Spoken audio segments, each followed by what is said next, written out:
అందరికీ నమస్కారం. నేను మీ ఈశ్వరెడ్డి. ఈ రోజు రాష్ట్రంలో కానీ నియోజకవర్గాల్లో కానీ ఏ పార్టీ అయినా కూడా కింది స్థాయి నుండి పై స్థాయి వరకు కూడా కార్యకర్తలు బలంగా పని చేసినప్పుడే ఆ పార్టీ మనుగడ కొనసాగుతుంది అనేది స్పష్టము. అయితే ఇందుకు భిన్నంగా కర్నూలు జిల్లా పత్తికొండ నియోజకవర్గం వెల్దుర్తి మండలంలో గతంలో వైసీపీ ప్రభుత్వాన్ని పడగొట్టాలి, ఖచ్చితంగా కేఈ శ్యాంబాబు గారిని ఎమ్మెల్యేగా చూడాలి అనేటువంటి ఉద్దేశంతో కింది స్థాయి నుండి పై స్థాయి వరకు కూడా కార్యకర్తలు నాయకులు బలంగా పనిచేసినటువంటి దాఖలాలు మనకు స్పష్టం. అయితే ఇందుకు భిన్నంగా ఈ మండలంలో జరుగుతున్నటువంటిది, ఎప్పుడైతే అధికారం వచ్చిందో, అధికారం కోసం ఎప్పుడైతే కష్టపడి పనిచేసినారో, ఎప్పుడైతే అధికారం వచ్చిందో అధికారం మెచ్చున అని ఏదో ఉంది కదా ఒక సామెత, ధనం మెచ్చిన అధికారం మెచ్చిన అన్నట్లా ఎప్పుడైతే అధికారం వచ్చిందో కార్యకర్తలని తుంగలో దొక్కి ఒక 4 గ్రూపులుగా విడిపోయి తర్వాత కార్యకర్తలు ఇబ్బందులు పడుతున్నటువంటి దాఖలాలు మనకు కనపడతా ఉన్నాయి. దీనికి ఉదాహరణ నిన్న జరిగినటువంటి మెగా జాబ్ మేళాలో ఒక ప్రధానంగా నిరుద్యోగులకు ఉద్యోగాలు కల్పించాలనేటువంటి ఉద్దేశంతో కేఈ శ్యాంబాబు గారు, ఎవరైతే పత్తికొండ శాసనసభ్యులు కేఈ శ్యాంబాబు గారు ఉన్నారో వారిని ముఖ్య అతిథిగా జ్ఞానేశ్వర్ గౌడ్ గారి నాయకత్వంలో పిలిచి ఎండిఓ ఆధ్వర్యంలో ఈ మెగా జాబ్ మేళా నిర్వహించడం జరిగింది. దానికి ఎవరైతే గ్రూపు తగాదాలుగా అంటే గ్రూపులుగా విడిపోయినారో, ఈ మండలంలో ప్రధానంగా 4 గ్రూపులు, ఒకటి జ్ఞానేశ్వర్ గౌడ్ గారి గ్రూప్ అయితే, 2 సుబ్బరాయుడు గారి గ్రూప్ అయితే, 3 రమాకాంత్ రెడ్డి గారి గ్రూప్ అయితే, ఇంకోటి బలరాం గారి గ్రూపు. ఈ గ్రూపులు విడిపోయినటువంటి ఈ సందర్భంలో ఈ యొక్క ఎమ్మెల్యే గారు, అది అధికార ప్రోగ్రాం కావచ్చు అనధికార ప్రోగ్రాం కావచ్చు, ఒక శాసనసభ్యులు వస్తున్నారంటే కార్యకర్తలు కానీ నాయకులు కానీ మేము మూకుమ్మడిగా ఉన్నాము అని చెప్పేసి అందరూ హాజరు కావాల్సినటువంటి ఇదైతే ఉంది కదా, కానీ హాజరు కాలేదు, దుమ్మ కొట్టినారు. పేరు చెప్పుకోలేని వీరిలో కొంతమంది ఏమని చెప్తారు, అసలు మాకు ఇంటిమేషన్ లేకుండా శాసనసభ్యులు వచ్చినారని.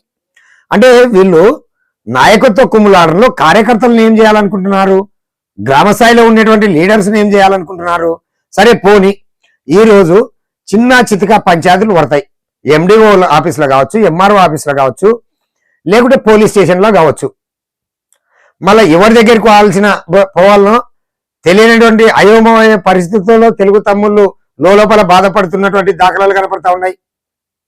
అంతేకాకుండా ఈరోజు ఈ నాయకుని దగ్గరికి పోతే ఆ నాయకుని కోపం, ఆ నాయకుని దగ్గరికి పోతే ఈ నాయకుడు, అంటే పాముకెళ్ళి చెప్తే కప్పకు కోపం, కప్పకు చెప్తే పాము కోపం అన్నట్లు కార్యకర్తల పరిస్థితి దీనస్థితిలో ఉన్నటువంటిది. దీనికి ఉదాహరణ అసలు ఎవరి దగ్గరికి పోవాలనేటువంటి దాఖలాలు ఇంతవరకు ఎందుకు చెప్తున్నా అంటే, ఈ రోజు వరకు కూడా వెల్దుర్తి మండల తెలుగుదేశం పార్టీ అధ్యక్షునిగా నియమించుకోలేకపోవడం, అంటే ఈ యొక్క సీనియర్ నాయకుల కింద శాసనసభ్యులు ఏం చెప్పలేకపోతున్నారా, లేక డీలిమిటేషన్ లో ఈ మండలంతో నాకేం పనిందని చెప్పేసి వదిలిపెడతా ఉన్నారా, ఈ మండలాన్ని పట్టించుకోకుండా వదిలిపెడుతున్నారా అనేటువంటి అనేక విమర్శలు వెలువెత్తుతున్నాయి. తెలుగు తమ్ముళ్ళ మధ్యలో భయాందోళనలు చోటు చేసుకుంటున్నాయి. తర్వాత వైసీపీ ప్రభుత్వము అధికారంలో 5 సంవత్సరాలు ఉన్నప్పుడు ఒక కేసులో కూడా ఇరుక్కున్నటువంటి మనిషి ఈరోజు తెలుగుదేశం పార్టీ అధికారంలోకి వచ్చిన తర్వాత కేసులో ఇరుక్కుంటున్నారు.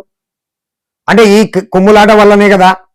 మీరు ఒక ఐక్యతతో ఉంటే, ఈ కుమ్ములాటలు లేకుండా ఐక్యత ఉంటే కార్యకర్త ఎందుకు దెబ్బతింటాడు, గ్రామ స్థాయిలో ఉండేటువంటి వాళ్ళు ఎందుకు దెబ్బతింటారు. ఎవరు అసలుకు ఈ నాయకత్వ కుమ్ములాటల వల్ల అసలు ఎక్కడో పత్తికొండ ఎక్కడో వెళ్తుంటే ఒక చెంచా నాయకుడు అక్కడ నుండి ఆఫీసర్లను కూడా అధికారులు గ్రామ స్థాయిలో సచివాలయాల్లో ఉండే అధికారులను కూడా ట్రాన్స్ఫర్లో నేను చెప్పినదే కావాలని, అసలుకు ఈ నియోజకవర్గం కాదు అతనిది, అసలు ఎటువైపు పోతుంది. ఈ తెలుగుదేశం పార్టీ కార్యకర్తలు పార్టీని నమ్మినటువంటి కార్యకర్తలను ఏం చేయాలనుకుంటున్నారని చెప్పేసి తెలుగు తమ్ముళ్ళు విమర్శిస్తా ఉన్నారు. అయితే నిన్న జరిగిన మీటింగ్ లో మమ్మల్ని పిలిచాలని వాళ్ళు అంటారు. అంటే మిమ్మల్ని పిలిచింది ఒక విషయం పక్కకు పెడితే కార్యకర్తలు తెలుగుదేశం పార్టీ కోసం అయితే పనిచేశారు కదా. ఇందు సందర్భంగా ఈ మండలాన్ని గురించి ఒక నేపథ్యం చెప్పాలి, బాగా మీరు అర్థం చేసుకోవాలి. గతంలో కాడసాని రాంభూపాల్ రెడ్డిని ఖచ్చితంగా గెలిపించినటువంటి మండలం, ఏకైక మండలం వెల్దుర్తి మండలం. అంటే అప్పుడు కాంగ్రెస్ మండలం, ఇప్పుడు వైఎస్ఆర్సీపీ మండలానికి కంచుకోట లాంటి మండలం. అలాంటి మండలాన్ని కేఈ ప్రభాకర్ గారు పోటీ చేసినప్పుడు మెజార్టీ రావడం, తర్వాత కేఈ శ్యాంబాబు గారిని గెలిపించాలనేటువంటి ఉద్దేశంతో కింది స్థాయి నుండి పై స్థాయి వరకు కూడా మూకుమ్మడిగా పనిచేసి కంబైన్డ్ గా పనిచేయడం వల్లనే కాస్తో పుస్తో మెజార్టీ వచ్చింది. ఈ మండలంలో తెలుగుదేశం పార్టీకి మెజార్టీ రాకుండా ఈక్వల్ అయినా కూడా మిగతా మండలాలు శాసనసభ్యుని ఇటు పత్తికొండ కావచ్చు, ఇటు లేకుంటే అప్పట్లో పాణ్యం కావచ్చు, ఈ మండలం ఈక్వల్ తెలుగుదేశం పార్టీకి వస్తే కూడా తెలుగుదేశం క్యాండిడేట్ గెలిచినట్లే లెక్క. మీరు ఒకసారి లెక్కలు పరిశీలించండి. ఈ రోజు మండలాన్ని అసలు ఈ మండలంలో ఉన్నటువంటి కార్యకర్తల పరిస్థితి ఒకసారి ఆలోచన చేయండి. ఒకసారి అసలు ఒక నేనే నాయకుడిని అని చెప్పి చెప్పుకునే ఒక చెంచా నాయకుడు అసలు మీరు బెల్ట్ షాప్ నేనే పట్టించినదని చెప్పేసి డైరెక్ట్ గ్రామాల్లోకి ఫోన్ చేసి చెప్తున్నటువంటి దాఖలాలు. అంటే బెల్ట్ షాపులు మీరే పెట్టిస్తారు, మీరే పొలం చాట కొనాలంటారు, మీరు మళ్ళీ అమ్మొద్దంటారు, అమ్ముతే మళ్ళీ పట్టిస్తారా? అది విడిచిపెట్టండి. ఎంఆర్ఓ ఆఫీస్లో పల్లెలోడికి పని చేయండి, లేదంటే పల్లెలోనికి పని చేయొద్దు. ఎండిఓ ఆఫీస్లో పల్లెలోనికి పని చేయండి, పల్లెలోనికి పని చేయొద్దండి. అంటే గ్రామ స్థాయిలో గ్రామ నాయకులు ఏమన్నా వెర్రి వెంగళప్పల కష్టపడి పనిచేసినటువంటి వాళ్ళు ఎక్కడో నియోజకవర్గాన్ని వాళ్ళని తెచ్చిపెట్టి ఈ నియోజకవర్గంలో సరే ఆ నియోజకవర్గంలో ఎవరన్నా పెత్తనం పెట్టుకొని అది వేరే విషయం. తర్వాత మండలంలో 4 గ్రూపులు విడిపోతే మా తెలుగు తమ్ముళ్ళ పరిస్థితి ఏంది అని చెప్పి తెలుగు తమ్ముళ్ళు విమర్శిస్తా ఉన్నారు.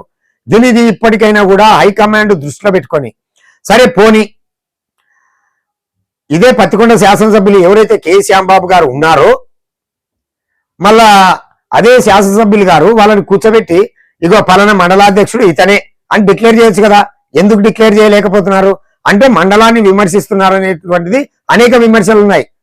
కాబట్టి మండలం ఎక్కడైనా పోని ఆ యొక్క పరిధి ఉన్నంత వరకు కూడా ఆ నియోజకవర్గంలో ఆ నాయకుడిని నమ్మే ఓట్లు వేసింటారు. కాబట్టి ఖచ్చితంగా దీన్ని సరిదిద్దాలని చెప్పేసి తెలుగు తమ్ముళ్ళు లోపల మనదన పడతా ఉన్నారు, చెప్పుకోలేక బాధపడతా ఉన్నారు. అంతేకాకుండా ఖచ్చితంగా ప్రతి ఒక్క డిపార్ట్మెంట్ మీద ఒత్తిడి, ఈ పని చేస్తావా లేదా, లేకుంటే ట్రాన్స్ఫర్ చేస్తాం, ఏంది ఇది?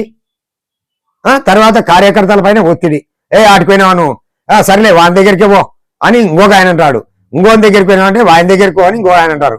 అంటే ఓట్లు వేసి గెలిపించినటువంటి వాళ్ళు వెర్రి వెంగళప్ప ప్రతి ఒక్క విషయంలో కూడా తెలుగుదేశం పార్టీకి సంబంధించినటువంటి తెలుగు తమ్ముళ్ళు అసలుకు చెప్పుకోలేక అసలు ఏందబ్బా మా పరిస్థితి, వైఎస్ఆర్సీపీ ప్రభుత్వం ఉన్నప్పుడే మాకు బాగుండనేమో, అధికారం వచ్చిన తర్వాత మేము ఇంత నలగాలనా అని చెప్పి ఎవరికి చెప్పకాలను అయోమయ పరిస్థితుల్లో తెలుగు తమ్ముళ్ళు లోపల బాధపడుతున్నటువంటి దాఖలాలు. నిన్న మీటింగ్ కి వాళ్ళు పిలిచలే అంటారు, వీళ్ళు పిలిచినేమంటారు, మేము రాలే అంటారు, మాకు ఇన్ఫర్మేషన్ లేదంటారు. ఏంది ఇది? అంటే మధ్యలో అంటే ఆవులావులు కొట్లాడితే దూడ కాలిరిగినట్లు ఈ యొక్క మండలం పరిస్థితి.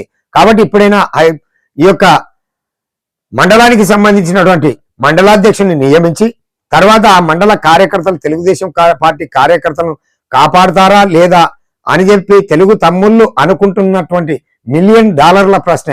చూస్తూనే ఉండండి PM9 న్యూస్.